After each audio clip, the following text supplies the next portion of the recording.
Huan, T'el Talitsuqua, Kwantlen, Casta, S'ol Temewx. My name is Christopher Alexander Thomas, and I come to you by way of Kwantlen, as well as S'ol Temewx First Nation. Kwantlen is located downriver from here in the Fort Langley area, and S'ol Temewx is located in the Sardis area, in the Chilliwack area. And the story that I'm going to be sharing with you here today was passed down through the generations before me. It's an honor for me to be here because we're here on behalf of Rocky LaRock. You can see one of his masks here, his Sasquatch masks.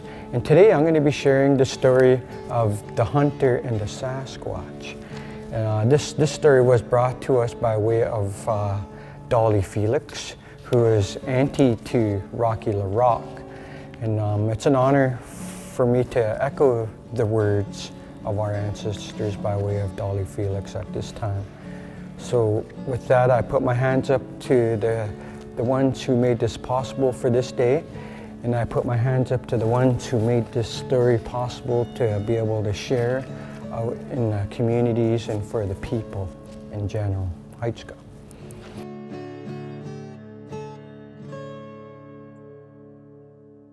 There was once a young Indian man who lived with his grandparents near the Morris Valley.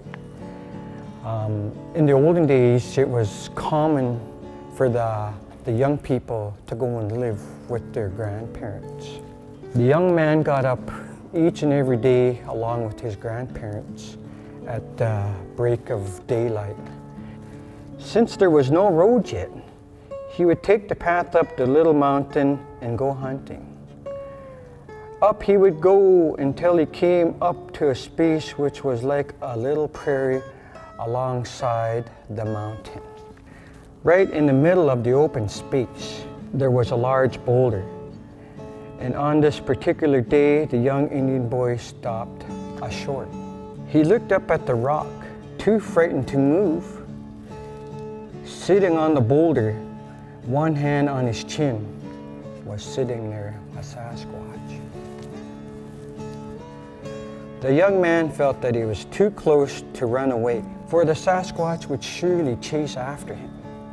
He looked at his gun and he shook his head, remembering the many warnings he had against shooting the Sasquatch. The only thing he could do, walk straight ahead and past the rock where the Sasquatch was sitting. As he did this, he nodded his head politely at the Sasquatch, as if he was saying hello to the Sasquatch. He meant to show the Sasquatch that he had no intent to do any harm to it. Only when the young man reached the bushes did he feel safe enough to turn around and look at the Sasquatch. Sure enough, the Sasquatch was still sitting there in the same position. Although he wanted to run, the young man was still afraid of the Sasquatch, that he would get chased by him. So he walked at a normal pace along the path. He hadn't gone very far when he saw a deer in front of him on the path. The young man shot it and began to drag it home. He had gone only a short distance with his heavy load when another deer appeared on the path. This he also shot, but knowing he was not able to drag both deer, he left both deer on the path and went back to the village to look for help.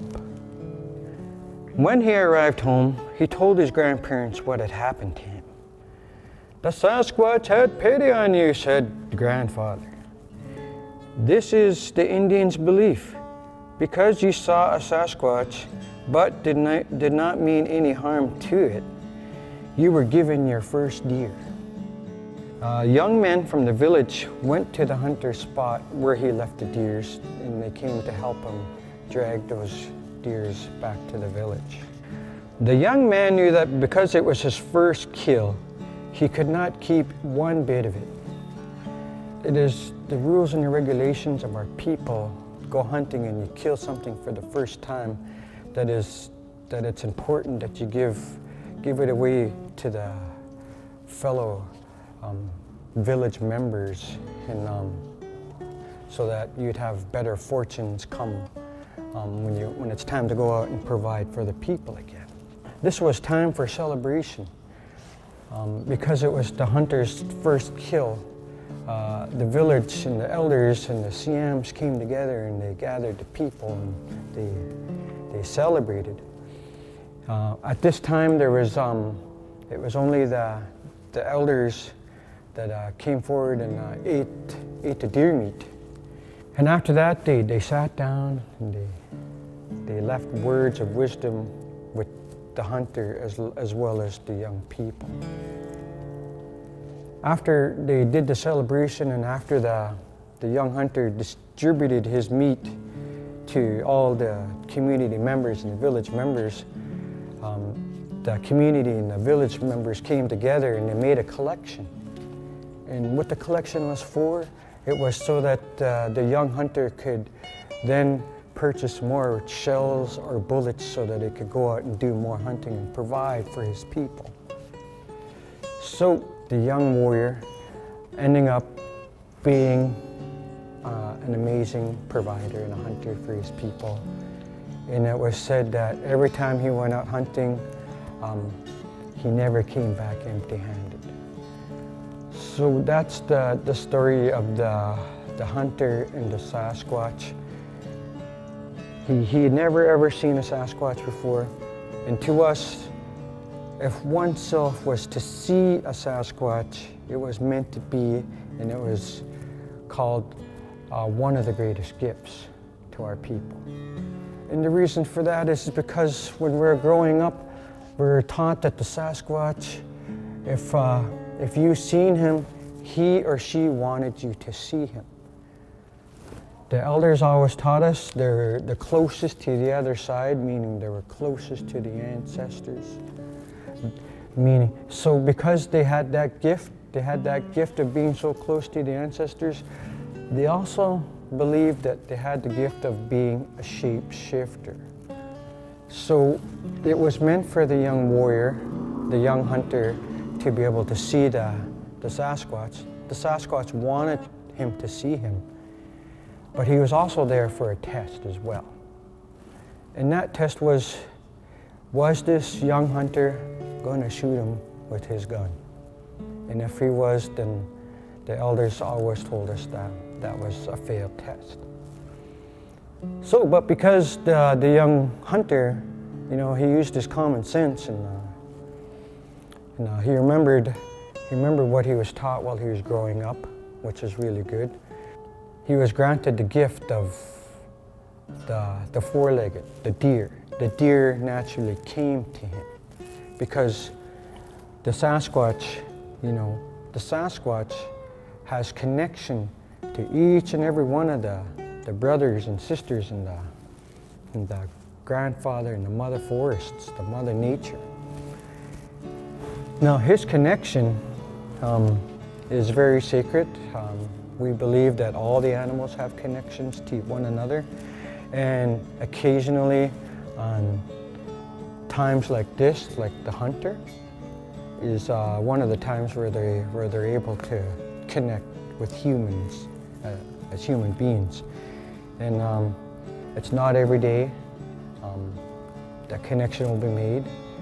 And there was a time when our people were able to talk to the animals and the fish and the flyers. And but through time, we lost those gifts. But our elders always taught us never give up.